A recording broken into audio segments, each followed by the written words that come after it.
Welcome. In this video, I'm going to show you exactly what I think is the best one army bug build out there in Helldivers 2 and why. And I'm going to break down this video into three simple parts. The first part is I'm going to tell you exactly what my criteria for the best build is and why, so you know exactly what I'm talking about when I mean best. Second, I'm going to show you what I think is the best build and exactly how to use it. Now, there won't be any gameplay footage in this video, but I'm going to share all the links to all of my stimulus bug runs in the video description below. So you can see exactly in more detail how it works and how far I've pushed the build as well. And then the third part of this video is I'm going to tell you exactly why I didn't choose all the other options, because you're probably going to want to know, and I'm going to tell you. And I hope you learn something new from this video that's going to help you have more fun in the game, regardless of whether you use my build or not, right? Because otherwise, what's the point in playing? Okay, so let's get to it. So here's part one is this is the criteria I use to judge the best one-man army builds possible. So it's solo, right? Because if you're using other teammates, there might as well be free stratagems. It's a lot harder to test things when there's just so many things happening at once. So you've got to test basically one thing at a time, one player at a time. And then I don't use stims because it covers way too many basic mistakes. I'm not the biggest fan of how you can instantly heal broken bones, instantly recover stamina like constantly again and again. Plus, I just like the more realistic aspect of not using stims. It makes the game feel more real in a sense, more challenging and more fun for myself. And then obviously no deaths. Otherwise, it's just not solo, right? From a role point perspective, if you're sending them on piece by piece, why not just send them all at once, kind of thing? And obviously, you have to complete or full map clear. This does not include points of interest, POIs, because it's not just about kills. Obviously, you also want to kill as many enemies as possible because the more kills equals more stress it can handle, which creates a better test. And obviously, the highest difficulty, no compromise, because it's stress tests as well. And ideally, it should be this singular build should be able to handle any subfaction. It shouldn't really matter because most of the enemies, regardless of subfaction or not, they're practically the same. They might be a slightly faster or tougher, but as a whole, subfactions are practically identical to the main faction. And ideally, the build must be able to handle any terrain, any mission, and any mission modifiers, even inside a forest. It should not matter. That's the kind of test I put my builds through. And ideally, the best build should be able to handle as many of these things as possible all at once or all of them because I want to know how much stress can it take before it breaks, right? Which build can handle the most pressure before it breaks, basically. Otherwise, I just don't think we're doing our best to try and figure out what the best build is. Now, next thing I want to mention is my best build is not about what requires the most skill all of the time. It's about what requires the least amount of skill and actions to achieve the most positive results. In other words, what gives you the most advantages while negating your enemy's chances? Then I push it to the max because we're human, we're going to make mistakes, and we shouldn't be expected to have 100% accuracy, right? And not get hit even once, kind of thing. I mean, it can happen, but it's insanely rare, right? Even if it's possible. Now, that being said, I know there is going to be updates, in-game updates shared after this video, uh, and that will be shared. Well, my thoughts on it will be added in the pinned comment below, and I'll only create a new video on the next best build for bugs for or specific factions, whether it be bots or squids, only after I feel like enough significant changes to the game have been made that also change what I think quite drastically, change what I think what the best build is for that specific faction. Now, before we get into the best build, right, is I just want to quickly go over some of the basics. Because most players, even the high level ones, they don't seem to understand these basic foundations of skill and so on. They don't seem to use it properly. And I feel like you need to know this if you want to get better. And also, if you want to be able to get the best out of the best build possible, then ideally you need to know these things, like checking the map often, right? So you don't run into an ambush or get flanked and spanked. You need to learn to use terrain to your advantage because positioning is everything, especially against bugs. You got to learn how to bait enemy reinforcements so you can fight them when and where you want them to be. Four, ideally, you should be learning the layout of enemy bases so you know the fastest ways to kill them. Five, you always want to be ready to fight on multiple fronts at any time. Don't get tunnel vision because what you can't see is eventually is what's going to kill you in the end. It's kind of like a boxing match. The knockout blow is always going to be the one you don't see coming. And number six, ideally, you want to pick stratagems with low cooldowns. Now, there are going to be exceptions, but ideally, lower the cooldown, the better, because you'll be fighting a lot and you'll be wanting or needing all the help you can get as often as you can get. Okay, so with that being said, let's get to the second part of the video, right? Where I'm going to explain and share what I think is the best bug build currently. So for this, we have the grenade launcher, the bubble shield pack, or shield backpack, we have the exosuit, the emancipator exosuit, we have gas minefields, we have the light armor with the scout passive, we have the Hulk shotgun, the ultimatum, and stun grenades with the stamina booster. Okay, so I'm going to explain a little bit of these in more detail of how they are used. But before we get into that, is you got to understand the core strategy behind this build. Okay, and actually, this kind of applies to all factions as well. Ideally, you want to create as much space between you and the enemy because space is your best friend. It gives you the time to rethink how you want to play, especially in unfavorable positions, because it gives you time to be proactive instead of reactive. Proactive meaning you fight how you want to fight, basically being on the offensive because you don't want to be defensive or reactive for too long because then you're just fighting how your enemy wants to fight. And it's very rare that you can be proactive and reactive at the same time, that you both, like, for example, maybe you want to fight melee and the enemy wants to fight melee, right?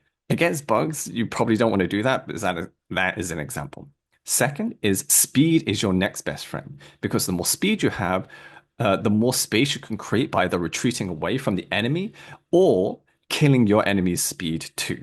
And number three, fast in, fast out. Complete the objectives quickly before the enemy surrounds you completely.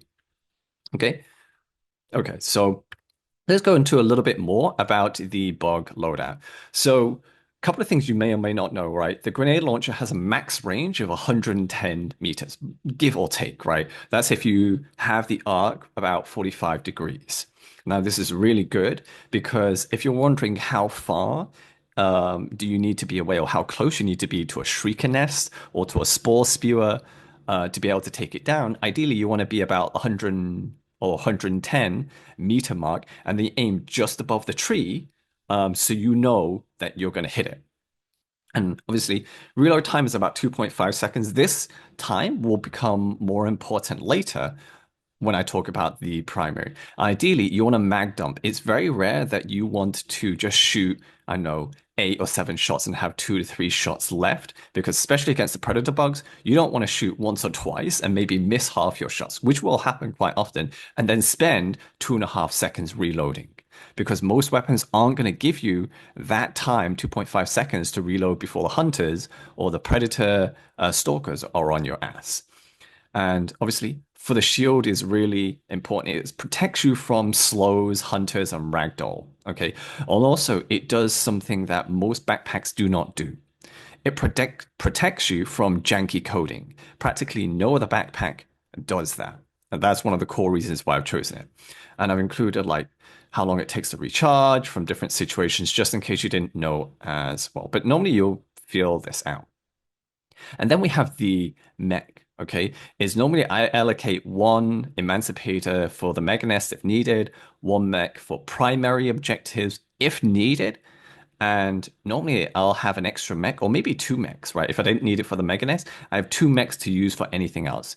And they're basically my get out of jail card or fuck you bug card, right? Because sometimes you're in a crazy ass situation or you've been delayed for so long and you're kind of behind on your mission that you just want to blast through and just brute force the game at some point, this is a great tool to use it. And when you're using the mech, make sure you don't stay in one spot too long because the bugs will melee it. Okay, and the acid is classed as explosive damage. And guess what? The mech's primary weakness is explosive damage. So you don't really want acid hitting you that much. But for the little guys, like the hunters, nipping at your heels, if they get too close, then I'll probably just stomp on them. Not stomp, but I'll just walk into them because the impact damage will instantly kill them. That's only a small number of them. If there's like a huge crowd of them, I will shoot them to pieces. But I don't really care about too much about one or two of them nipping at my heels. And then we have the gas minefield, which is obviously to block bug breaches, nests, patrols, near and main side objectives. It's really good because they can stay for the entire game as well, compared to, say, Orbital Napalm Barrage, which I really loved using before, but I prefer gas mines. I'm going to go more into why later. Now, let's go into the rest of the part. So, Scout Armor is really great, and because I would say it is the most powerful passive we have in the entire game because it allows you to scout the map for objectives, nests, and patrols. And I'm going to give you a visual representation of how much extra information it gives you. Because in the battlefield, information is king. If you know where your enemies are, you know where to fight. But if you don't know, you're being reactive instead of proactive. And eventually, you're going to be so reactive that the enemy is just going to back you into a corner, make too many mistakes, and you're dead. Right.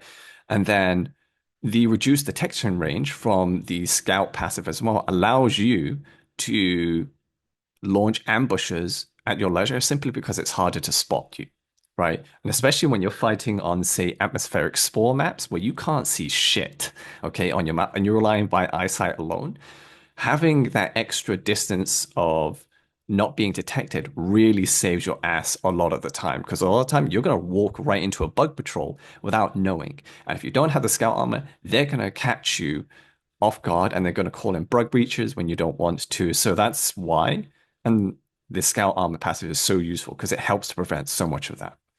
Now, this one is going to be the primary is going to be a contrarian for a lot of people because they love using blitzers, cookouts, and I used to be a cookout main as well.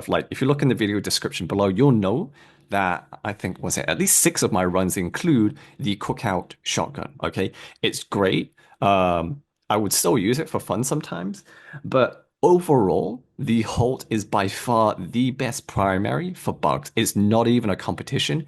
If Cookout and Blitzer were, say, on S tier, okay, this Holt would be in a league of its own. It wouldn't be SS tier. It would be like SSS tier. Okay, that's how far I push it above because that thing can stun any enemy except impalers who are completely immune to all stun rounds on the fleshy parts, which doesn't make any sense because it's flesh. Um, Shriekers are immune to it, which I feel like is an oversight because they have no armor.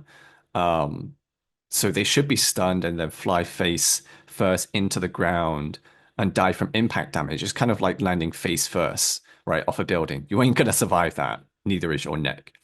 And they obviously do not stun Bile Titans as well because the devs don't want you to be able to stun them, right? They're mostly armored. That kind of makes sense. But ideally, you want to stun enemies with one shot and then switch to your grenade launcher. Now, the reason for this being, using it more like a utility weapon than a damage weapon is think about this for a minute.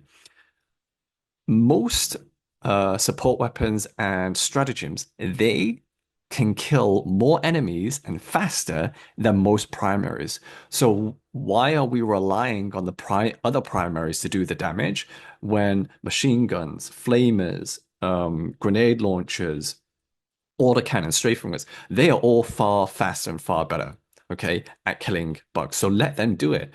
And also, when you're facing against the predator bugs, is they very easily flank you and spank you. Cookout and what's it called? The Blitzer, they can stun enemies in place, but they stun you in place.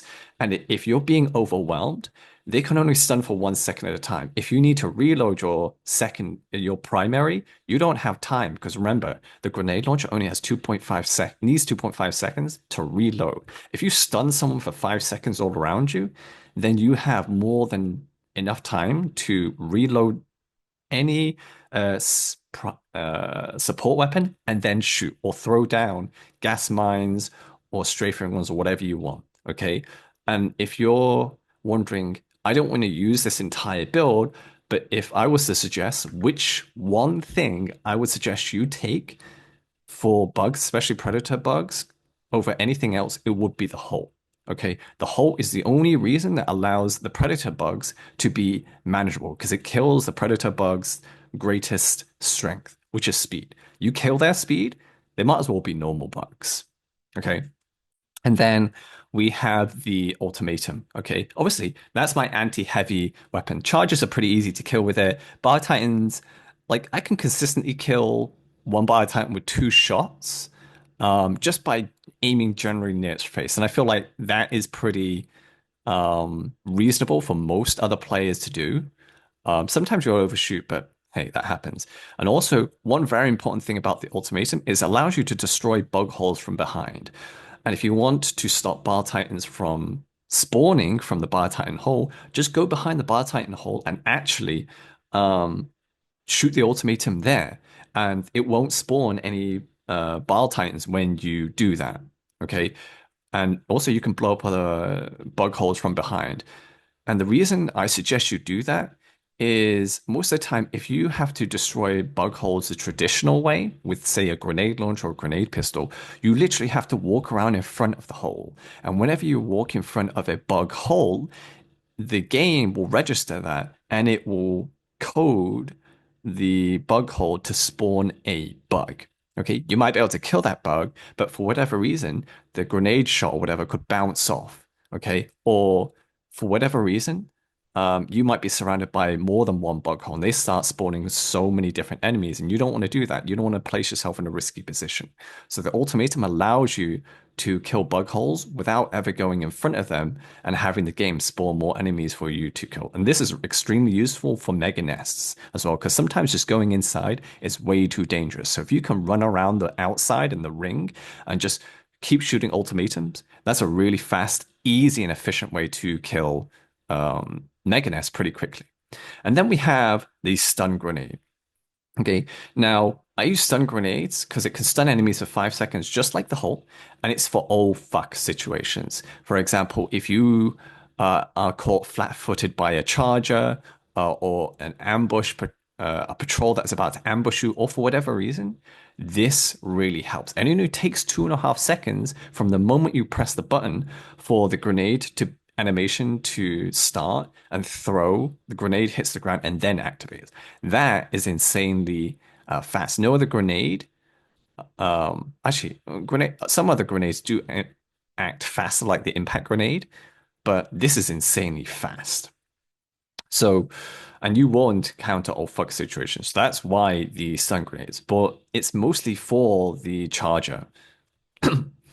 Now, the next thing is I take the stamina boost, and I've tried so many different boosters. I've got a few stimulus games without the stamina boost, I think. Actually, no, I think that's a lie, actually.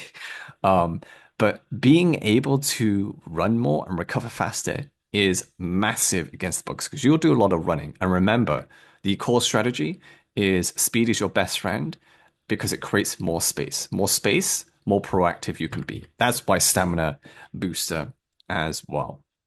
If you don't use it, then you are like you get caught so much more often that if you didn't use it compared to you did. And I'm going to give you the numbers of comparison later when I go over the other boosters as well. But that is basically the super in-depth version of why I choose these. And I'm going to go over a bit more about the kind of tactics I use against the bug as well. So generally speaking, we have red are the bug breachers.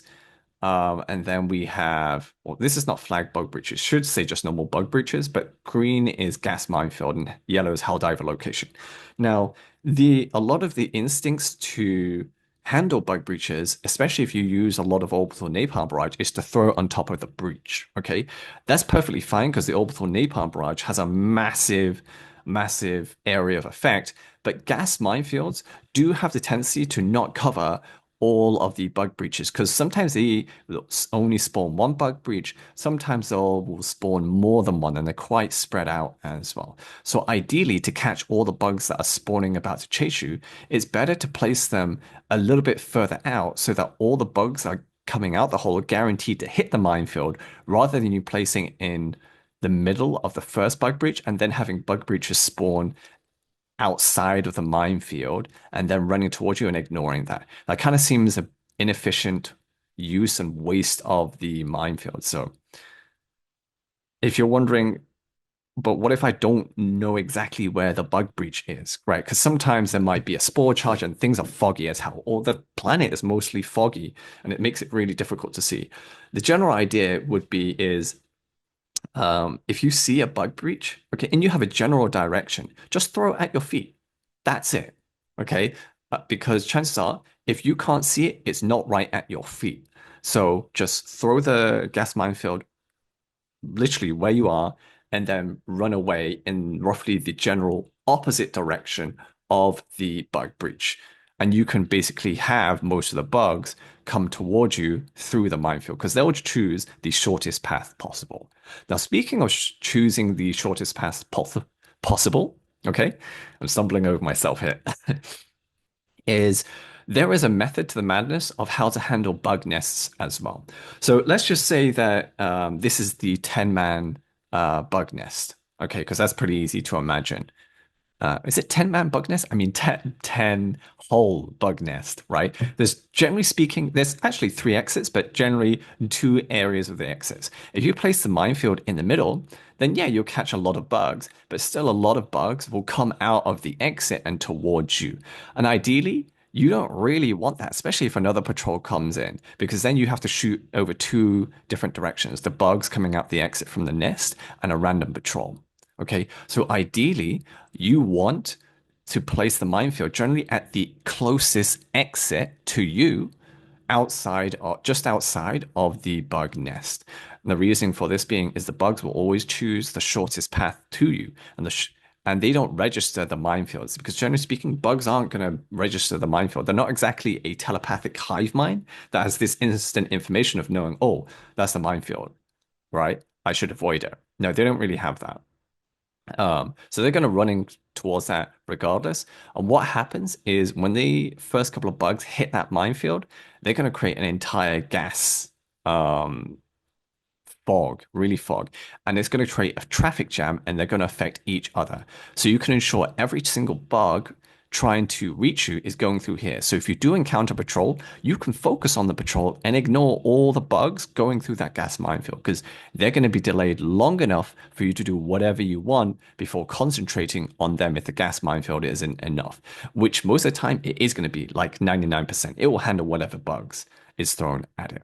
Although predator strain bugs do, or at least have shown a heightened resistance or increased resistance to the effects of gas compared to normal bugs. So they're more resistant to it.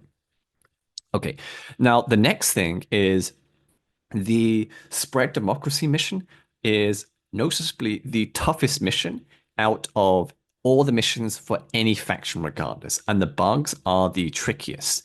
The reason for this being is, and I've drawn a really simple diagram for this. I've got more realistic photos to show you, as well as in-game screenshots, but I'm going to go with this first, is most flag spawns are going to spawn quite far out. Okay, this gives you a lot of space to put your gas minefields in between you and them in kind of like a parallel.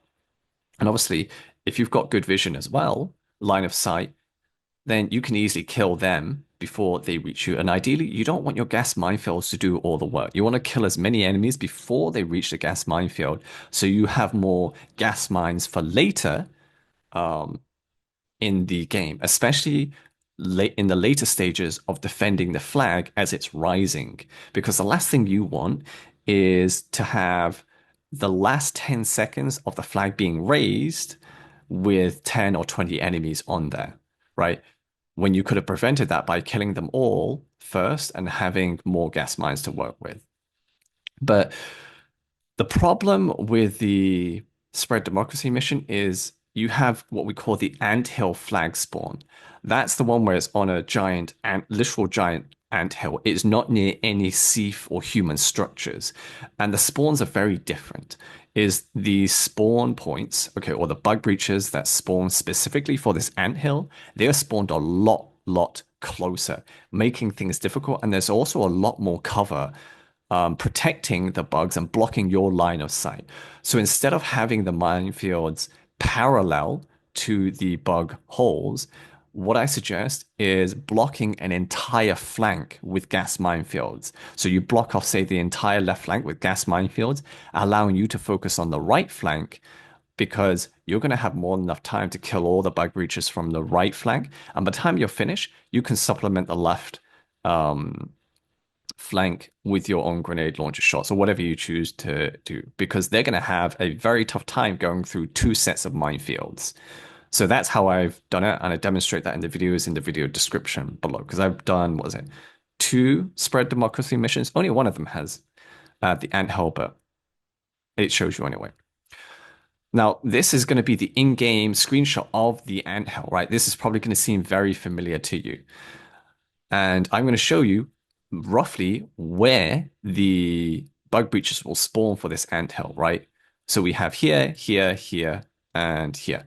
I think there's a fifth one to the a bit further right, but if you try to attack the enemy, okay, defend from the left, because of how quickly they spawn, you're not gonna see one, two, three breaches, right? You're gonna see two, and that's ideally not ideal. So you want to go on the right side where you can see about what, three or four bug breaches, and the gas minefield handles the one that's the bug breach closest to you. Now, you don't want to say stay or walk right in front of that giant rock that's being highlighted, that black rock. I've tried that, and the bugs from the left just reach you too quickly. And also, the gas minefield, the spread of it might actually catch you as well. So, ideally, you don't want to do that. You just want to stay in the largest open area with the least amount of cover for the bugs that hide behind, which is on the right flank. Here's another visual representation, like a top-down view of it as well, right? Green circle is the gas minefield, blue is you. So yeah, that's pretty much it. Now, just another explanation of how I also just funnel enemies or just kill a lot of enemies quickly is a lot of time the bugs will be spread out when they try to engage you. And when that happens, I generally try not to shoot them, okay, or try to fight them. I generally just pull back a little bit, right? Yellow dot being the Helldiver, and I let them clump up. Now, when they do this, it makes it so much easier to aim, especially for explosive weapons or area of effect weapons like grenade launcher or autocannon. Because they're so clumped up, there's going to be less damage wasted. Because they're all so clumped up, the AoE from the grenade launcher autocannon is going to affect so many more bugs. So all the splash damage, they're going to eat it all up. That's why I like explosive weapons so much for bugs, because you can just hit and stagger so many enemies that without having to actually directly hit them. Okay, so that is basically the what I think to be the best bug build, bar none, right? That's exactly how I use it. And again, if you want to watch in more detail how I use it against patrols, against all sorts of situations, do watch these stimulus runs below, right? And if you think there is a better build out there, then show us, right? I'm sure everyone here would love to see it so we can all learn as well. And ideally, we would want to see the build that you might think is better. We want it to see it do, say, outperform this build under the same stress or more and perform better, right? For example, Predator Strain, the spread democracy mission, because that's the hardest version of the bugs and that's the hardest mission as well. And also remember, you don't have to use these build. No one's telling you to use it. Use whatever you think is fun, because if you're not having fun, what's the point in playing, right? Okay, so now let's go into the third part of this video, okay? Which is, why didn't I use all the other stratagems, right? All the other support weapons. Now, what I want to say is obviously there's a lot of thought that goes into picking what I think is the best loadouts and stratagems, and I have a lot of fun doing that as well. And generally, the way I think about it is this: all the stratagems and weapons that you choose, ideally, they need to be able to survive two very different scenarios. Scenario one, when you're calm, right? Pretty much every weapon can survive and work really well when they're calm and work as intended. The second situation is, how do they survive in situations when you're fucked? Okay. A situation where you're fucked is a situation that is not ideal based on the gear that you might have, or maybe the situation that you're fucked is the enemy has all the advantages they need. They have numbers. If they're melee, they're almost within melee range of you. Okay. And you've got to ask yourself, do I need to babysit whatever I'm using for it to work, like Tesla towers or sentries? If so, how much do you have to babysit it, right? Because imagine you're being chased by a horde of bugs who are too large to fight, and you call down a sentry. It isn't going to last long if there's going to be a charger or bar titan nearby. Hell, even having too many bugs may actually overwhelm the sentry too quickly before it can do enough damage, right? This is completely different compared to the automatons when it is rarely a problem because you have more time to babysit sentries due to just how slow the bots are compared to the bugs when trying to like face hug you, right? Or give you a new haircut. But in short, how much pressure can that weapon or stratagem handle when you're in a fucked up position, right? And that's sometimes something you can only glean from experience and not just watching those who are playing it. You've got to try it out for yourself. Okay. So anyway, let's go into why I didn't choose all the other stratagems. So one other way I try to think about it is, what if I was to use or consider stratagem, what could it replace in here? And if we're going to have to rebuild the entire build, which I will go into because there are going to be a few pieces of equipment, right, where if you use that, you are going to have to change up the build entirely. But we have the orbital OBS, right? Actually, OPS, orbital precision strike, right? I can't believe I almost forgot how to say that for a minute. But the orbital precision strike is for heavies, right? Everyone knows it's for heavies. But if you've seen any of my previous videos, you'll know that one of the things I mentioned about for bugs is the heavies are never, like 99% of the time, they are never the issue. They are never the issue 99% of the time, simply because most of the time you're fighting the smaller bugs, and we die more often to smaller bugs than we do to bigger bugs. Okay. And also, a lot of times you can actually just run away from charges, run behind cover, and they can't hit you, right? So you don't need grenades and so on. So, with that in mind, is we already have an anti-heavy weapon, okay? And we normally have two shots of it, and we can use it more than we can use it twice in about, I don't know what, 10 seconds or something like that. Shoot and reload. So we don't really need the orbital um precision strike. And also it can be difficult to get the timing just right to have the charger under it, and especially the bar titan under it. So we don't really need it when we have the ultimatum. We then have the orbital Gatling barrage. Now, I think the orbital Gatling barrage actually moves, but in terms of just killing enemies, like, why would we need the orbital Gatling barrage to deny an area when we have the gas minefield, right? If you are being chased by a patrol, then you just stun them and use the grenade launcher. If you need to take out a bug breach, gas mine is more ideal. Sure, it's got a much lower cooldown, but we have enough damage as it is. And the most important thing, especially against predator bugs, is you need to kill their speed and let your grenade launcher do the rest of the killing. And then we have the orbital airburst barrage. I think it's called barrage. Either way, it faces the same problem as the orbital Gatling barrage. So I'm not really going to go over that too much. Now, we all know that I love the orbital napalm barrage. If you see my other videos, it sounds nice, it feels good to use, but it's got an insanely long cooldown, right? Like if you're going to use it to call in to handle bug breaches, gas minefield can handle it, right? Although the orbital napalm barrage is generally better at handling bug breaches, but it's not very good at helping you to defend the flag because it only lasts for about, what, 23 seconds? And then you've got the lingering flames for like maybe, I don't know, 5 more seconds. But then you have at least 73 more seconds to defend the flag and a lot more bug breaches. Like, you don't want to be relying on the orbital napalm barrage to defend the flag, especially if you're doing solo. If you're with a team, everyone's got it, then by all means, but we're talking about the best singular build, right? So especially when you're soloing, gas minefields all the way. It's just like a more frequent orbital napalm barrage, but slightly less effective. And it has the ability to confuse charges, which is huge as well, right? The orbital napalm barrage cannot stop a charger except with a direct hit from the shell, but you don't want to rely on that. And then we have the 120 meter barrage as well.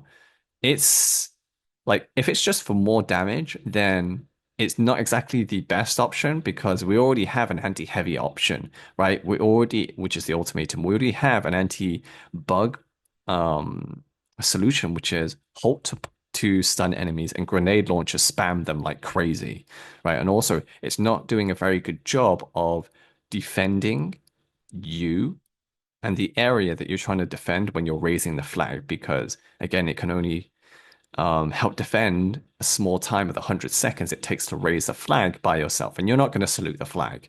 You're going to be watching out for patrols to engage.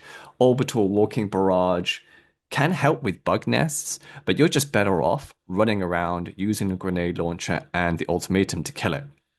Once you know how to do that, the walking barrage just isn't necessary at all, right? Same thing with the 380 millimeter HE orbital barrage as well. It's not as good for the Mega Nest simply because it doesn't walk. It's still nice to use, but you don't need it, okay? You just need to pick a better path with a grenade launcher and so on, an ultimatum, and you're good to go. And then we have the orbital rail cannon, right? The orbital rail cannon not it's basically a more accurate orbital precision strike, but the cooldown is way too long. You can kill far more heavies with the ultimatum than you can with the orbital rail cannon. And also goes back to the point, the biggest threats are never the heavies, 99% of the time. It's always going to be the little guys. Now, speaking of which, orbital laser cannon is nice, but what would you replace it with? If we're talking about killing bugs, we have the grenade launcher, which will outkill it. If we need to buy ourselves time, we have the Halt Stun, we have stun grenades, and we have gas minefield, right? And you can only use the orbital laser 3 times. If you could use it unlimited and it's still, I think the cooldown time is what, every 3 minutes or 3.5 minutes, it still faces the same problems as an orbital napalm barrage. It's not very good at defending the flag, and it will kill your minefields indiscriminately as well. And it won't last long. I think it lasts for what, 20 seconds max? Not ideal for defending the flag. And it doesn't differentiate between friend and foe, because if a hunter flies at you, guess what? That orbital laser may very well follow it and onto you, right? Okay, then we have the orbital EMS strike, right? We don't need it. We got Halt, we got stun grenades. They can stun everything that the EMS can stun. So we don't need it. Then we have the orbital gasp. So we don't need it, right? Because we have its better cousin. We have the gas mine field. Yeah, you could get, what's it? I think the cooldown time of the gas strike is what, about 70 seconds with full upgrades. Whereas the minefield, I think it's about 100 seconds. So it's half a minute difference. But in terms of handling bug breaches, okay, you're better off with the gas minefield. For defending the flag, you're better off with the gas minefield simply because it stays around for longer. You can lure patrols onto the gas minefield because most of the time, a bug breach won't even destroy half of your minefield, which is great because you can lure uh, other patrols in the future to that minefield. Okay, and most of the time, the minefields are pretty easy to see. I say most of the time, right? We don't need to talk about the orbital smoke because it's basically useless, right? If you need to confuse, you've got gas minefield. If you need to delay the enemy, you've got stuns. Okay, now going into um 500 kg again, heavies are not your biggest problem. And also, we wouldn't pick Eagle Airstrike or 500 kg for the same problems, for the same reasons as each other, because the best build ideally has to be able to handle any map, no matter the terrain. And the trees will block 500 kgs in airstrikes. And Eagle 1 flies so low that she may actually end up killing herself to have to rearm. As well, even if you've got a few more charges or uses left of the Eagle Airstrike and 500 kg. Now, the strafing run, okay? I absolutely love the strafing run. I think it's easily the best stratagem in the entire game, and I was sad to not use it for bugs anymore. And the reason for that being is most of the time my grenade launcher can handle whatever enemies. I just stun them with the hole, and I just use the grenade launcher. Okay. And I also have to think about this is the grenade launcher fulfills the function of the strafing run, right? I think it has a range of 60 meters, and generally speaking, you have a throwing range of about 50. So the max range of the strafing run is generally around the max range of a grenade launcher, which is actually really good to know as well. But also, it's like, again, what are you going to replace here? Are you going to replace the mech with a strafing range? You can. But here's what I found from digging into the data and reviewing so many of my games is generally speaking, um, I will use a strafing run about maybe 40 times per 40-minute game. And I'll get about 200 kills on average, right? And the mech will normally also get about 200 kills, right? Because you've got to count. Sometimes you use the mech to kill charges, which require more than one shot, right? To kill towers, to kill shrieker nests, to kill bar titans as well. So factoring all of that in, the mech does get about 200 kills, basically the same as the strafing run. Now, the reason why I chose the mech over the strafing run here is terms of impact and utility, right? The mech over the strafing run is simply because the what's it? The shrieker nest starts spawning flyers when you get to within about 140, 150, right? That is not ideal for the strafing run because if you can kill it from further away without triggering those shrieker spawns, then the mech is for the job. And also, if you're in an absolute oh fuck situation, you don't have time to type and throw the strafing run, turn around and throw it, especially when you've got bugs coming in from every direction. Because then after the strafing run has activated, you still have a 7-second cooldown before you type, throw, and it for it to arrive, which is another 10 seconds. So every time you use the Eagle strafing run, you have to wait 10 seconds before using the next one. And against Predator bugs, that is an absolute nightmare. You're better off just stunning the enemies for 5 seconds with the Hulk, reloading with the grenade launcher for 2.5 seconds instead, and then blowing up your enemies with the grenade launcher rather than waiting 4 times as long as it takes to reload the grenade launcher before using it again. And then we have the Eagle Napalm Strike, right? I'm trying to remember if it's blocked by the trees. I don't think it is. Same thing as the cluster bombs. It's partially blocked by the cluster bombs, but they also have the same problem, right? If you want to block off an entire area, right, and hinder the enemy, you have gas minefields, right, which are far more um, reliable and they have a faster cooldown time when they're being fully rearmed, right? And for damage, you've got the grenade launcher. You just stun the bugs in place and just launch away. Spam as many grenade launcher shots as you want. Actually, no, this is not napalm. That's actually napalm. What I'm looking at between strafe and airstrike is actually the 110 millimeter rocket pods. That's my bad. Um, yeah, I wouldn't choose it simply because it doesn't one-shot heavies. Even if it's not meant to one-shot heavies and it's meant to just strip off the armor, it's kind of like, I don't have time for that, right? Even if you strip off the armor of a bar type, I have to make sure that I'm at the right angle to use the grenade launcher to finish it off. And if I'm going to use the ultimatum, I'd rather just rely on the ultimatum, right? Same thing for the charges as well, right? So it's not very effective again. Heavies are not your biggest problem, especially when you've got the ultimatum to deal with them. Okay. And then again, with the Eagle Smoke, we don't really need it because it's not really going to help you to disappear faster, especially when you've got the scout armor and you stun them, run away, and you can de-aggro the enemies so much quicker. And there's a huge, like, the reason why de-aggro is so important, because think about this.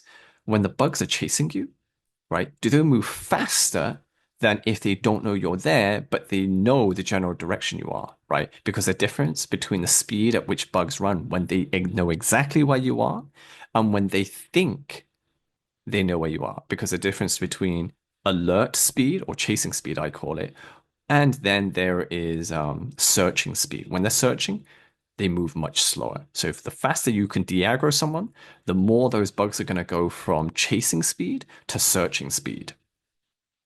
Okay, so yeah, I'm trying to be as thorough with this as possible so you know exactly all the pros and cons and so on. But also, it just makes things a lot more educational fun because it's very rare to find, well, I've not found anyone else who goes in as deep with these kind of things, and I enjoy it anyway. Okay, so we have the machine gun, stalwart, heavy machine gun, and I'm going to cover all of these options at once. Now, the reason why I would not choose them over the grenade launcher is simply due to a few things.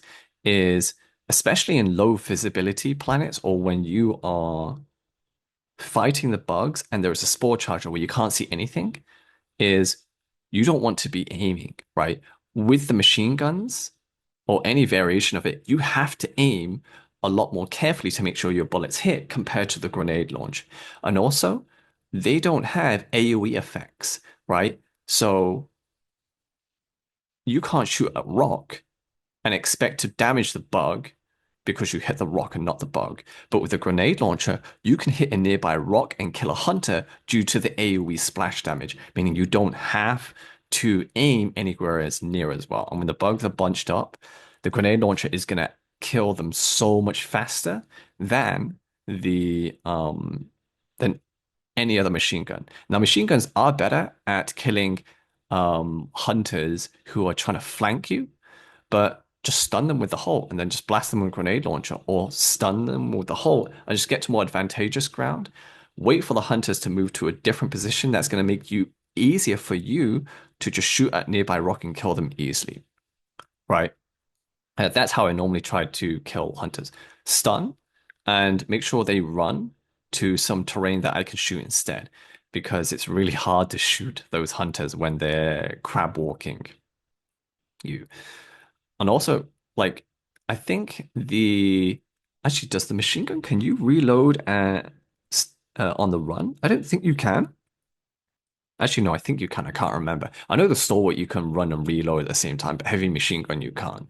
And I don't think the heavy machine gun can actually pierce the front armor of a charger. Like, even if it can, it's going to take way too many shots. Same thing with a bar titan.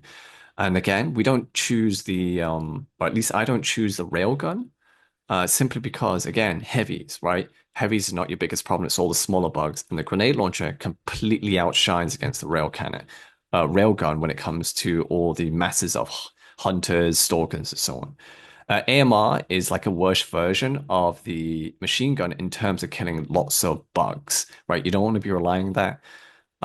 Sure, it can kill charges if you shoot them enough and bar titans, but that's what, 10, 12 shots, and you have to reload as well. Not ideal. Just use the ultimatum instead if you're looking for efficiency, right? Still use whatever weapon you want, right? If you want to do it for fun, okay? Like by all means. And then obviously we don't need to compare grenade launcher with a grenade launcher, but I am going to cover the gas. I actually can't remember what it's called. I just know it's a gas weapon, right? Flamethrower and gas thrower. Uh, is it called Purify? No, it's actually not called Purify. Either way, these two weapons have the same problem. They rely on the enemy getting way too close to you to have any effect. A lot of times, even though a bug is on fire, like a hunter, it will still fly at you and set you on fire as well. And they're both terrible weapons against shriekers as well. Actually, the grenade launcher is also a terrible weapon against shriekers, but it can kill enemies over a much longer distance and faster than these two flamethrower and gas gun can. Okay, then we have, I can't remember which one's the laser cannon and quasar cannon, but let's just say this one is the laser cannon, right? The one that shoots a continuous beam. Again, it's going to take too long to kill heavies, right? And if the heavy is really far away, I'd rather just run, right? Reload and just focus on any other enemies instead first. Because it's not going to outkill all the little bugs compared to the grenade launcher. And again, Quasar Cannon has the exact same problem as a railgun, right?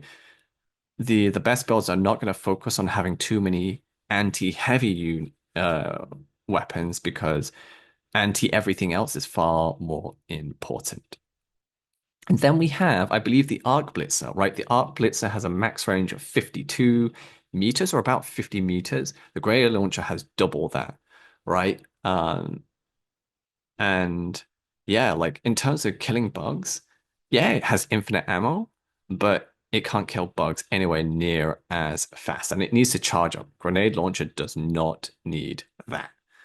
So yeah, in terms of killing potential, right? Grenade launcher outbeats it. And if you need the stun effect, just go for Halt and stun grenades. It's far better. And then we have the commando, same problem again as railgun. You don't need anti-heavy options when you've got ultimatum. Even if you didn't have it, well, you don't need to focus too much. You've got hell bombs as well lying around. It has the same problems. Commandos. Now autocannon. If I could stop myself getting hit like 10 or 12 times a game, I would love to choose the autocannon because it has the exact same advantages as a grenade launcher, but it's got longer range. And um, I actually did a comparison of the reload times between a full reload from a grenade launcher, which I think it takes what, 2.5 Yeah, grenade launcher reload time is 2.5 seconds. And then you've got the half reload um, of that, which takes about, I think, 1.4 seconds. So if you're going to go through 10 shots and reload them both, right? Grenade launcher has a full reload, autocannon has a half reload, but you half reload twice, it comes up to 2.8 seconds. But the autocannon can actually empty its a full 10 round mag. I think it's called mag, right? Slightly faster. But most important thing is you can use a backpack with the grenade launcher autocannon. You can't. But absolutely love the autocannon. If I didn't care about getting hit, then yeah, I would choose the autocannon. We've got the airburst launcher, great AoE weapon, but it takes too damn long to reload, right? And if a hunter gets too close to you, you're just gonna kill yourself. Um, we have the spear. Let's not even talk about the spear, right? It's great anti-heavy weapon, but we don't need it. Um, because we have the ultimatum as well. And then we have the Wasp launcher. The Wasp launcher is interesting. It sucks in heavy, dense terrain like cities and forests. So it's not ideal. Um, and the trajectory is just really weird. It doesn't go straight, it just goes straight out the barrel, which is awkward. So like it's a meme weapon more so than anything else. Recoilless, you can use it, but again, like if you really wanted a main support weapon for heavies, then it'll probably be Quasar Cannon or Recoilless. Um, but yeah, again, biggest threat is not heavies, it's all the other bugs. Bubble Shield. Now, I'm going to talk about the Bubble Shield versus all the other options in a moment, but first I'm going to talk about every other option first. Okay, is we have the directional shield. It's like a worse version of the bubble shield, right? I just don't see any reason why you would take it. And it also slow down your speed to a crawl when using directional shield, right? Just not recommended. You have the ballistic shield. Now, I've tried the ballistic shield, and here's the thing. The ballistic shield does have holes. It's got like a massive eye slit in it. And if you're being chased by predator stalkers, they'll normally break through the shield, or at least have their claws um, reach over the shield or through that slit, and they will kill you really fast, much faster than if you use the ballistic shield over the shield generator, where you know at full charge it can probably take four, maybe five hits from a predator stalker, whereas before it starts to damage you. Whereas the ballistic shield, you can probably take one or two hits before you are slowed. Because when the bugs attack you, even if they don't have a slowing acid effect, the fact that they interrupt your running animation is kind of like a mini slow in itself, right? And that's what kills you because when they do that, they stagger you. slightly and interrupt your running animation, they have way more chances to like mortar stab you, right? And then we have the hover pack.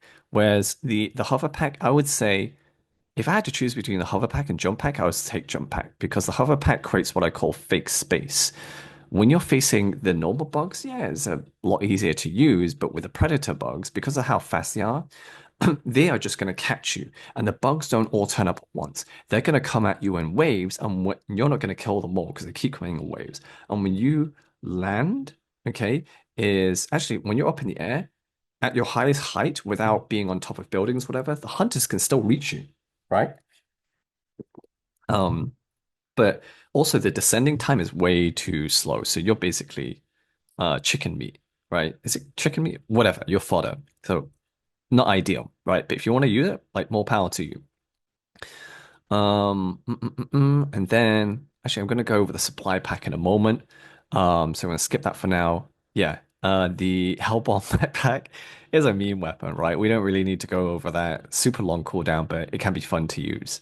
I'll go over the jump pack in a moment as well, and all the other guard dogs. I'm going to quickly go over the FRV. Now, I have used the FRV. Um, and when you're trying to do, say, stimulus runs, I would pair it with the autocannon if you are going to go for it. So let's just go back to my build. Like, if I was to use the FRE, right, I would replace the bubble shield with the FRV and I replace the grenade launcher with the autocannon so you can shoot and keep moving. And you might keep a mech or use something else for whatever reason. Um, but yeah, I've done that when I first tried to stimulus the Predator runs, and I did try it, but I found myself just being too scared and running away way too often, especially for stimulus. If you don't care about stimulus, then yeah, you could do that. You're literally a roaming technical, right? You see those Middle Eastern armies where they've got uh what's it, Toyotas, right? With the technicals and they've got the machine gun on the back. It's basically the same thing happens there. And then we've already talked about the mech, right? The autocannon mech has 200 shots, compared to which will actually kill more bugs than 1,000 shots from the machine gun, or whatever machine gun variant is on the Patriot exosuit, right? And you can kill far more heavies with the exosuit emancipators autocannons compared to the 10 or 12 rockets from the Patriot suit. And also, what happens if you lose one of the arm? You've literally lost one of the main capabilities of anti-bugs or anti-normal bugs or anti-heavies if you lose either one. If you lose either one of the Emancipator, you still haven't lost the capability. You just lost a couple of shots, right? Okay, so now let's go into the comparison between the shield compared to the jump pack and all the other guard dogs. Right. Actually, no, I haven't gone over the supply pack. Okay, so let me quickly go over the supply pack. So if you don't care about stimulus, okay, which I know the majority of people just will not care because they like using stims, right? Then you could choose the supply pack. But the reason I don't do it is because I know how to pick my fights carefully. And if I have run out of automation shots, right? I'm very low on primary and support weapon ammo. I will just bring down my mech instead, right? And go firing away. So I never really run out of ammo, but I'm also really good at scavenging ammo by taking all the ammo drops littered around the map.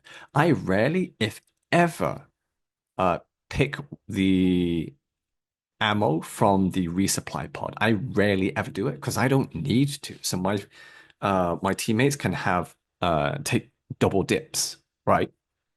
So if you want to do it, by all means, but I don't do it because I have enough ammo drops, and also whether it be team or solo, it doesn't protect you from janky coding, right? So anyway, let's go into why I choose the jetpack. No, jetpack. Why I choose the bubble shield over the jump pack and all the other guard dogs. Okay. Now, the main reasons I've seen for people choosing, say, any guard dog or jump pack over a bubble shield is it allows you to kill or confuse bugs, right? Or at least create distance, more distance between you and them before they hit you, right? So the idea is if you use the other options instead of shield, you get hit less often, more or less, right? Um, and it can allow you to kill more bugs because you can zoom around the map quicker, get to objectives quicker, get to nests quicker, and just kill them, right? And do more hit and runs. Or the gas dogs or whatever just is another buddy that helps to help you kill more bugs, right? Now that might sound true on paper, or it might sound very convincing on paper, but in practice, that actually is not the case. What I found. Okay, so okay, so I've analyzed like all of my runs because I like to do that. And what I found is my runs with no stims, typically speaking, when I use shield and cookout, I got hit on average about 26 times against normal bugs, but against predators, for whatever reason, right, is shield and hold actually got hit less often, which is strange. When you consider the predators are far faster than the normal bugs. But it's because like the reason why I'm being hit so less often is because of the halt, right? It literally stuns him for 5 seconds per shot instead of cookout for 1 second. And then I had a look at other runs as well from people doing deathless runs and so on. And on average, um, when I found counting the number of times they got hit or using stims way too tedious. So after analyzing like a couple of games, I just did a general math. Like 3/4 of the time when they use stims is for health. The quarter of the time they use it for stamina. Okay. And what I found is that most players using any kind of guard dog and any variation with cookout or blitzer, most of the time they got hit as many times as myself, if not a lot higher normally, and they're doing stimmed runs. Now, one thing I do want to mention, when I'm counting the number of times I took hits while wearing shields, I'm talking about the number of times my shield got hit. I am not only counting hits to myself after the shield is broken, because you can't take 26 hits from bugs after the shield is broken and still expect to live, right? I also do not count hits when I'm inside a mech because I don't know why your bubble shield is on when you're inside the mech, right? It's kind of weird. So I don't really count that because it should be turned off and it doesn't really matter. It actually works against the players because what if you lose your shield while inside the mech and it just dies, right? You're kind of fucked there. And then let's see. Now, yeah, a lot of times guard dog users, if they push things to the max with cookout blitzer, they can get more hills. But it's not as much as you might think. It might be an extra 100, 150, maybe 200 kills. Any more than that, they are abusing spawn points, right? And they're not really clearing the map. And then we have the jump pack with either a cookout or blitzer. Most of the time, they get hit just as many times as I do without using stims and more. Okay. And I encourage you to go and watch other games where they and it's just count how many times if that interests you, right? I imagine for a lot of people, they just can't be asked, right? But to kind of too long don't read kind of thing, most of the time jump pack users and guard dog users will get just as often hit by me, if not more. And yeah, they get hit a lot more than me when they go against predators with guard dog or jump pack with a cookout blitzer. Um, and often most people actually running any variation of the guard dog, cookout blitz, and so on, they do normally get less kills or barely like 10% more kills. But yeah, that's a general like too long don't read. Oh yeah, I mentioned it here, right? And the moment I see anyone trying to use a blitzer cookout or jump pack guard dog and they try to do it for predator bugs, they literally can't do the run, right? Because they learn things the hard way that it's it's just too hard. The skill level to use it and not get hit that often with that stim is just unreasonably high, right? That's why some of these points above of why people choose or say these options are better over the shield just aren't true, right? Especially when you put the builds under more pressure, aka stimulus, right? But again, I'm not telling you that these options are trash. I am not saying that you should not use them. Use them if you find they are fun. Okay, I'll still use them every now and again when I just want to try something different as well, right? Because not everyone's going to do stimulus. Not everyone wants to push the builds of themselves as much. They just want to have more chill games. That's perfectly fine. Okay, so I'm also going to go a bit more detail of why aren't the above points true? Okay, so the guard dog is it can't. protect you from wall hacking hunters, okay? Bile spewer mortars, because they will ragdoll you. They don't protect you from slows from hunters, because they will hit you, right? They don't protect you from bar titan spits, surprise attacks from behind or something. If the guard dog misses, which it will, impaler tentacles and bug plant slows. You know those plants that slow you when you go into it? For whatever reason, the bubble shield protects you from that slow, even if the plant was inside the bubble shield. It's kind of weird-ish, or maybe it activates on the outside. I know, exactly. But in short, what I'm trying to say is you don't have Ultra Instinct, neither does your guard dog. You will get hit. Um, and you can do bug games where you don't get hit once, but they're extremely rare. It's extremely stressful. Um, but yeah, also, the problem with the guard dog, no matter what guard dog you're using, it's hard to tell what the guard dog will target next. It doesn't tell you, right? I wish they did. They'd have maybe some little red icon or aim dot icon. That would really help, right? So that the synergy between the player and the guard dog is much better. That would be really nice. And also, if you're using a gas dog, right? Remember, predators are more resistant to gas than other bugs. So it's not going to work as well. Sometimes they'll just straight up ignore the gas and still hit you anyway, right? The gas dog or any form of guard dog might actually still hit you. Again, this is just a minor point, right? And I know the guard dog reloads, right? You can get it, force it to reload. I've not been able to get the gas dog to reload, force it to reload. So I don't know if it's just me, or maybe it's just some janky coding, or maybe I'm not pressing the button correctly because to call a guard dog and have it reload, you normally press the button, the number five key on the keyboard, right? But for whatever reason, it doesn't work for me.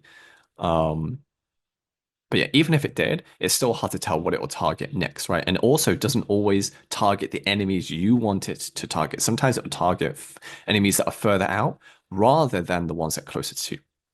And also, I like to put the backpacks under what I call the swarm test. Okay, this looks like an omelet, right? Might as well, I should have named it the omelet test actually. But in short, the Helldiver is yellow.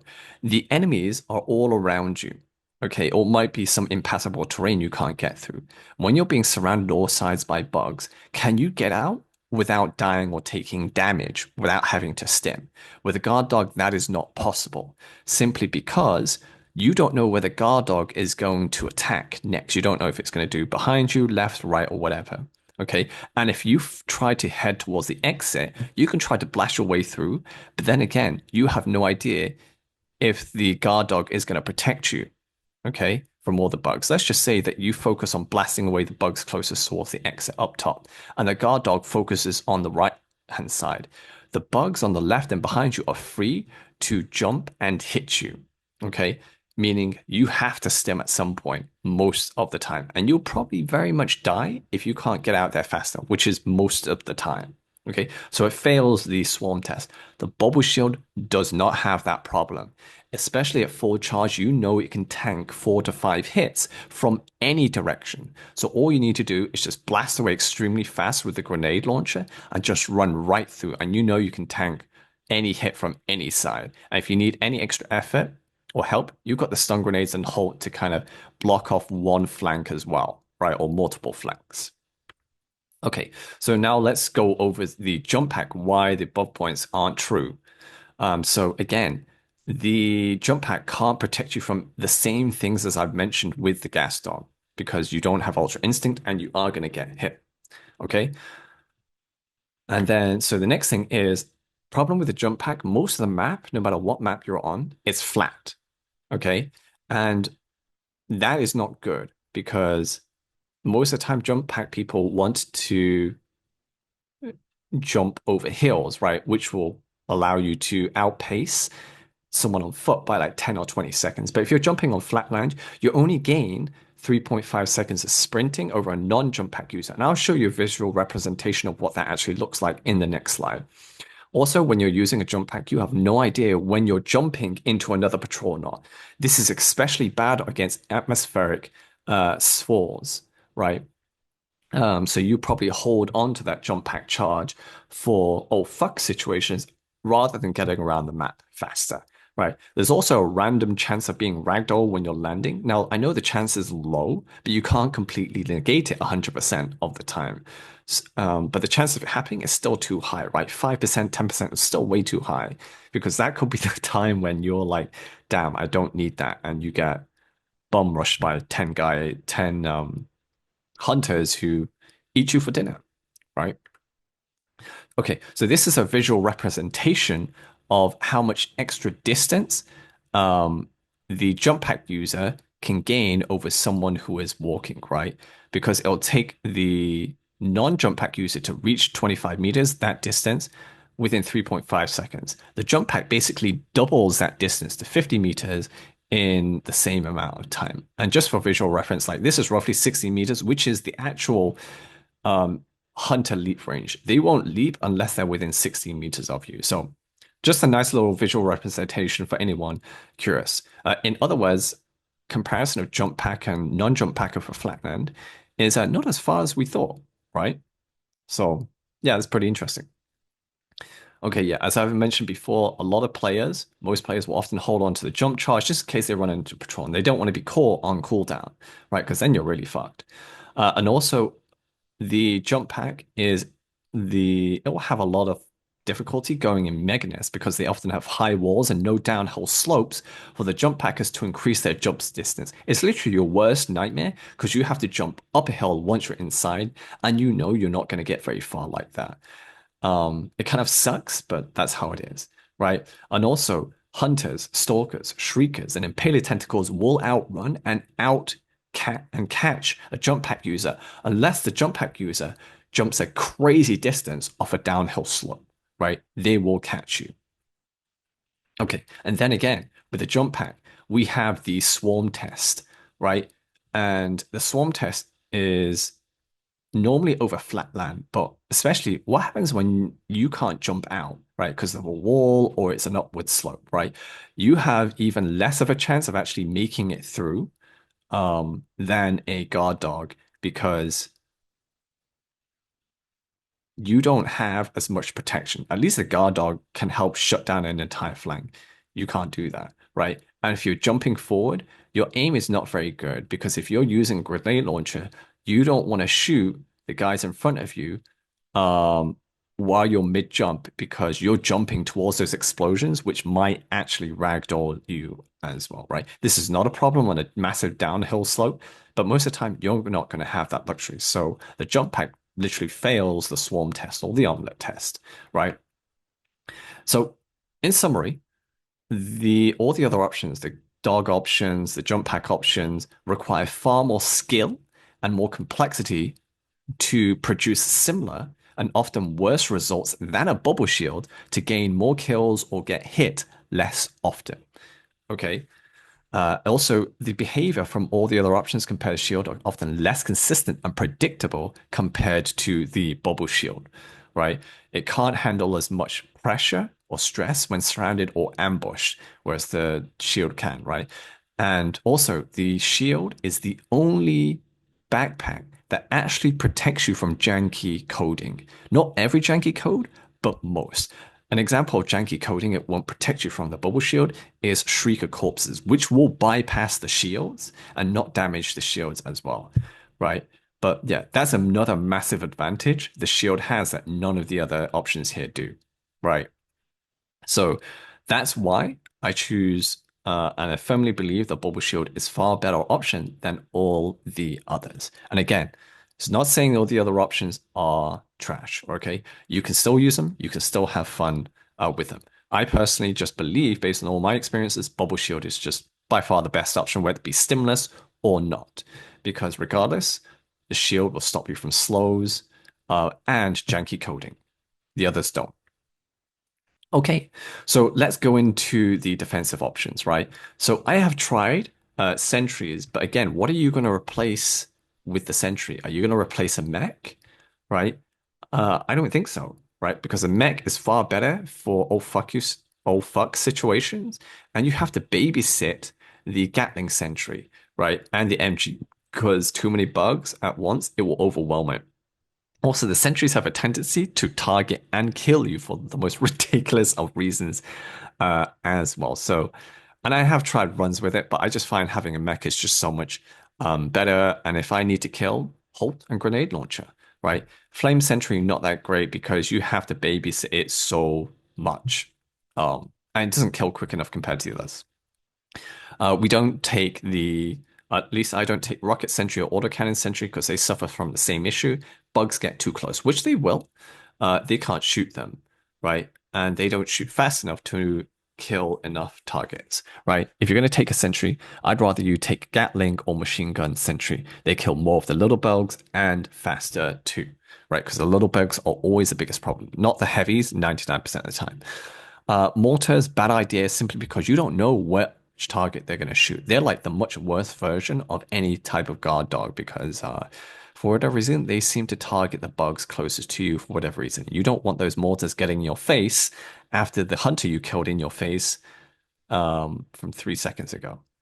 Then we have the bubble shield generator. Like you're just better being on the move because creating space is your best thing. I don't know if the actual shield generator keeps out bugs. I don't think it does. Even if it does, I still wouldn't choose it because you don't want to stay too long and get surrounded from all sides and let the enemies build up, right? I don't use the AT emplacements because you're just asking to get absolutely mobbed. It's more viable in team play, but you don't want to, right? Best anti-option or long range options is always going to be the mech if you have to stand in one place for too long. Machine gun sentry, the machine gun emplacement suffers from the same problem, right? It's focused more on killing bugs, which is great. Um, but you don't want to stay around too long because you will get sideswiped, especially by invisible hunters. Because right now, the hunters have janky coding where they're meant to only be invisible when they're stationary. But quite a few hunters are still invisible, the predator ones, when they run at you and when they attack you. Okay. So even if they fix that, I still wouldn't take it. Now, I don't take the Tesla Tower, even though it's got the same cooldown as the mines, simply because visually it's so much harder to know are you close enough to the Tesla Tower before it one-shots you or not, right? So yeah, it doesn't kill the mines from the minefield, right? But I would still prefer minefields because you don't have to babysit them, right? And it's better at confusing enemies as well. I don't take anti-tank mines because we don't need it, right? It's far better to confuse the enemies rather than kill them outright because there are not enough mines to kill them outright. And the spacing between anti-tank mines is too large anyway, right? I've tried incendiary mines as well, and again, it's great. It can kill an entire patrol in 2 seconds, right? I've seen it happen to kill like 10 bugs, and most of them were alpha commanders as well. But I wouldn't choose it over the gas minefield. Now, if the what's it? If the developers actually fix the halt, so the stun rounds actually um can one shot shriekers, I might actually switch out from the mech to the incendiary minefields because I'd rather have more minefields defending me when I'm trying to spread democracy, raising the flags, rather than another mech, because it's going to be better for handling hordes of enemies. But the minefields actually have buggy coding where they don't register the number of kills properly. So whatever kills you do get is most likely higher due to buggy coding. But obviously, it's also a lot more hazardous to play with double minefields against when you're playing with a team. So you might just prefer to stick with just one gas minefield and a mech instead. Right, I get that. Anti-personnel mines, I'd rather take incendiary or gas simply because the explosion and the extra effects of the fire or the gas will actually set off other minefields nearby, which is actually good when you want to have more of a chain effect of killing bugs. So I would choose gas mines first and then incendiary. That's the order I go in. And also, just to be aware, is if you do take gas minefield and sentries, the gas from the gas minefield will actually kill a sentry over time. Now, if you know how gas works, you know it's practically impossible for gas to kill um sentries, right? Because for it to affect, it's literally missed. You would need hundreds and hundreds and thousands of years before you can actually make a sentry inoperable. And a sentry is more likely to be inoperable due to rust, um, and faulty lack of maintenance before it's ever malfunctions due to gas. Um, but yeah, so that's why I choose gas minefields and not anything else from here. Okay, now we have boosters. So at the time of this recording, this is before the uh is it Freedom's Warbond or whatever, the one with the flag, right? Now we don't need to talk about the booster from that Warbond because it's literally just more samples, right? And it doesn't help you. Now, I have thought about the health booster, which can help reduce the damage to limbs, so less broken limbs, but the reason why I choose the stamina booster over all of the others, because again, speed is your best friend. The more speed you have, the more distance you can create between you and the enemy, allowing you to be more proactive rather than reactive. Okay. And to give you an idea, okay, of the numbers is here's the numbers if you're using light armor without stamina booster. Okay. 30 seconds of running, 10 seconds to fully recover. So you're regenning 3 seconds of stamina every 1 second. Now, if you do have the stamina booster, you get 38 seconds of running and 7 seconds to fully recover 38 seconds. Now, the stamina regen rate is every four, you regen 5.4 seconds of sprinting every 1 second. That is almost double the rate of 3 seconds without the stamina booster. That is massive. Okay. That's why I choose a stamina booster over all the other ones because they're mostly gimmicks as well. You don't really need all the others. And I found that when I'm not running the stamina booster, I like to think that I'm pretty good at movement and positioning myself. But I found myself being caught so much more often when I was not using the stamina and say I was using the gun sentry, right, to draw aggro. But I found no, you just get caught so much more often because you might aggro a couple of bugs with the gun booster, but you don't aggro enough to pull them away from the ones that are chasing you. So stamina booster all the way, especially when you consider the stamina regen rate. It is insanity. Okay, so passives as well, right? So I think I can't remember what the passive for the upcoming Warbond with the flag is, but I know it's not going to be anywhere near as good as the Scout passive, right?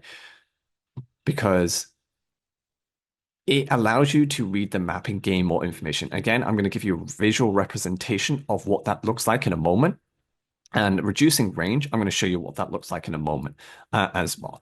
But in terms of reducing recoil, we don't really need it because we don't care about recoil on grenade launcher. We don't need to be super accurate. We don't need more grenades because I actually don't use that many grenades.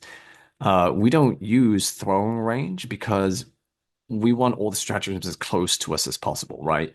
Especially when we're throwing the minefield. We don't want to throw the mech too far. We don't really need the limb damage because we have a regenerating shield protecting us. Okay, we don't really need resistance to damage as well. We're not trying to melee. Now, the only other option, like if I was not going to choose Scout, I might very well choose Siege Ready, right? Because reloading the Halt much faster is nice, or reloading the Cookout, if you use that, is nice. I think right now the coding for the Siege Ready is not correct because it can increase the ammo capacity of other magazine weapons that are support weapons and increase the reload speed. I don't think that's meant to be the case, or maybe the text is wrong. Either way, I would still rather have the Scout. I would rather have more utility than firepower because I already have more utility, right? Most of the deaths, especially from solo, is not from a lack of firepower. It's the lack of being able to read the map, see where and when the enemies are about to attack you, so you can fight on your terms, being proactive instead of reactive, right? Because Siege Ready relies on reactive gameplay, whereas the Scout passive allows or promotes more proactive gameplay. Okay, yeah, if you really care about Sims, by all means use the med kit, right? Um, okay. Yeah, we don't need Gunslinger because it doesn't really affect the ultimatum. Um, okay, so let's go into a bit more of a visual representation of why I go scout. Okay, so this is the predator detection range, which is okay. So here's one thing I've noticed: the predator strain bugs have a faster detection speed, and they detect you a lot more easily, a lot closer than normal bugs. Okay, so this is without the scout passive. The predators will detect you from 30 meters out. This is the predator hunter. The predator stalkers will actually spot you at a closer distance. I can't remember exactly what it is, but the hunters will detect you from 30 meters out. Okay. Now, if you do have the scout armor, it's 22 seconds they'll catch you out. Okay. Now, this might not look by much, especially when you compare the two, right? But when you're playing on a map with atmospheric spores, or you are being caught up by bug breaches and patrols, this distance matters a lot. You might not see it, but you will definitely feel it if you try scout armor um, compared to no scout armor.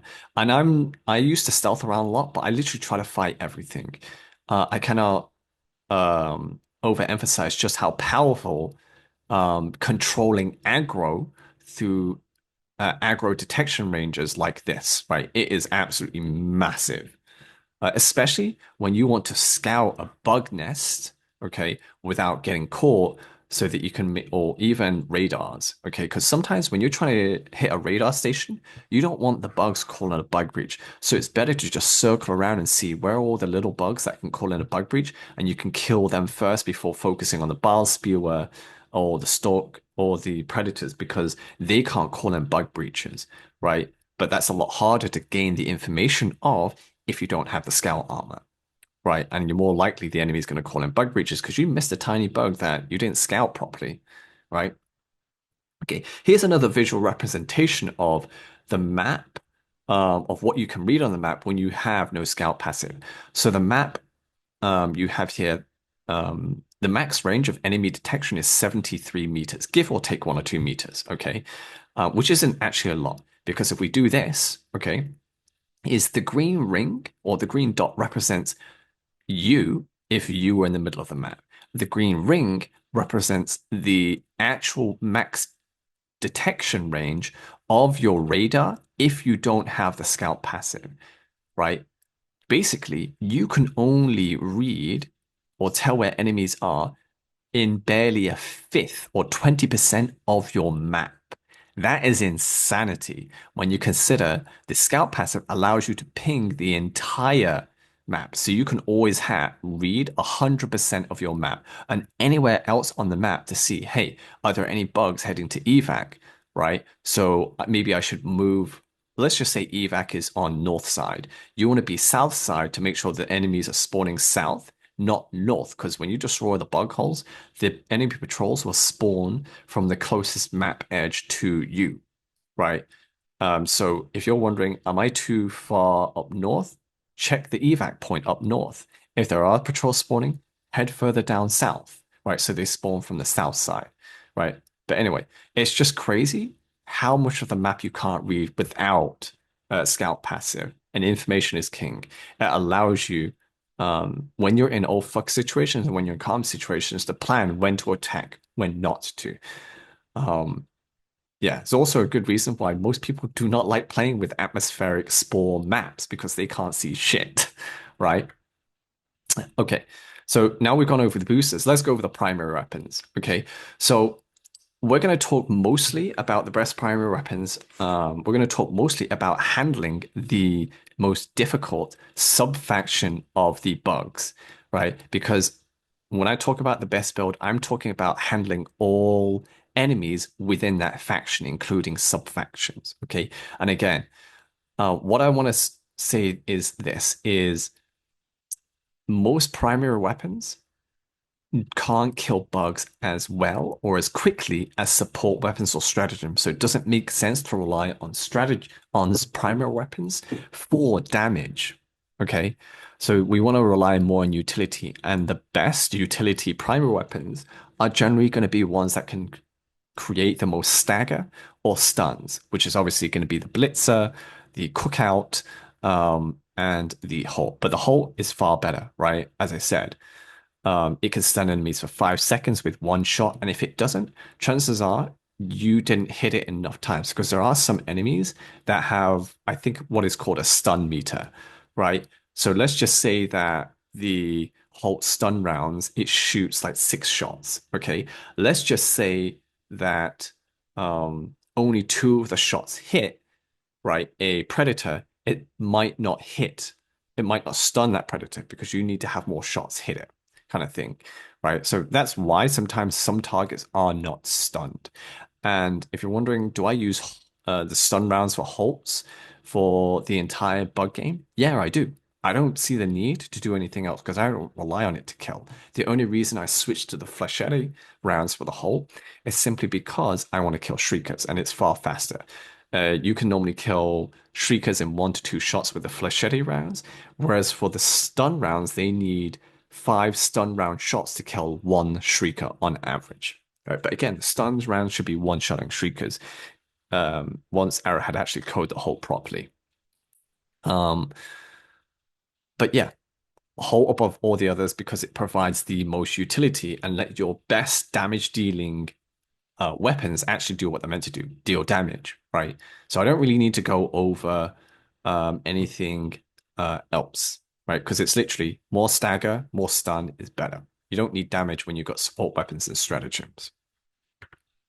Okay, so for secondary again, we don't need to rely on damage because we have stratagems, we have support weapons. So again, the main reason why I choose the ultimatum is one, to kill heavies, and two, to kill bug holes from behind.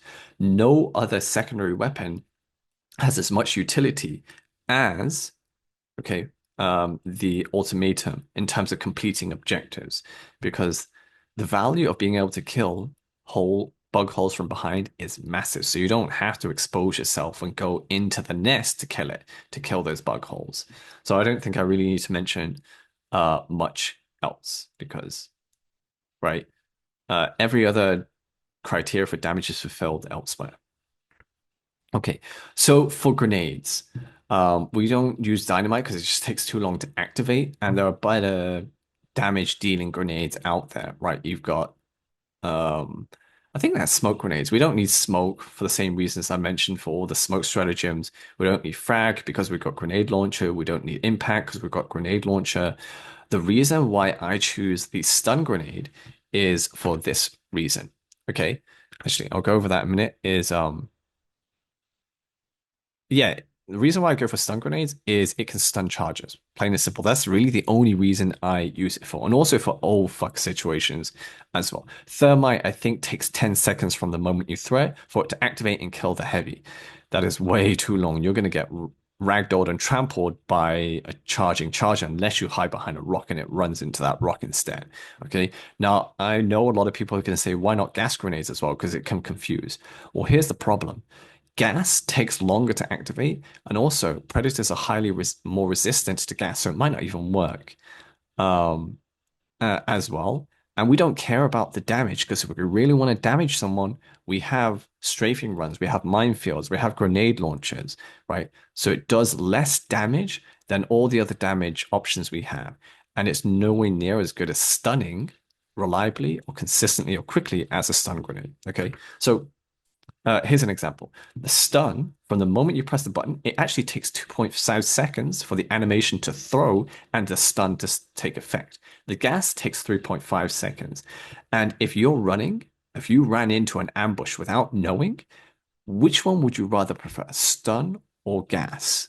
Okay, if they both had the same effect, exact same effect. You would take stun every single time because that 1 second can make a massive difference if a charger is already charging at you, right? Yeah, and as I said, predator strains are more resistant to the bugs. Okay. Um, yeah, stun doesn't care if you're predator or not. Okay. So that's why stun over gas grenades every single day. Okay. But again, if you want to use gas, by all means use it, right? No one's forcing you or telling you you must use this other option. This is what I just consider the best option, and I just prefer it. Okay, so that is basically the almost the end of this video, right? I've gone over part one, what's my criteria for the best build. I've gone over part two, what I think is the best build and how to use it. And I've gone over part three, what I think of all the other stratagems and why I didn't choose it. And remember, right, all in-game updates shared after this video will be added. My opinions will be added to the pinned comment below. And I'll only create a new best bug video um, only when I feel enough changes to the game have been made that it also changes the best, what I consider to be the best bug build. Okay. So again, this is what I consider to be the best bug loadout build by far, no questions asked, right? And if you think there is a better build, okay, show us, right? I'm sure after going through this entire video and all my other stimulus runs in the video below, if you say there is a better build, I'm sure everyone else just wants to see, okay? They want to see, can the build that you think is better, can it handle the same or more pressure than everything listed below? Ideally, Predator Strain, Spread Democracy mission. Can it handle that? Because that's the hardest bug mission and subfaction by far. I don't think anyone will contest that, right? They want to see, because if there is, we want to learn, right? Can it perform under the same or more pressure and perform better? Okay? So that is basically it, right? If you liked the video, remember to like, share, comment, and subscribe. Let me know what you think, and I will see you in the next video.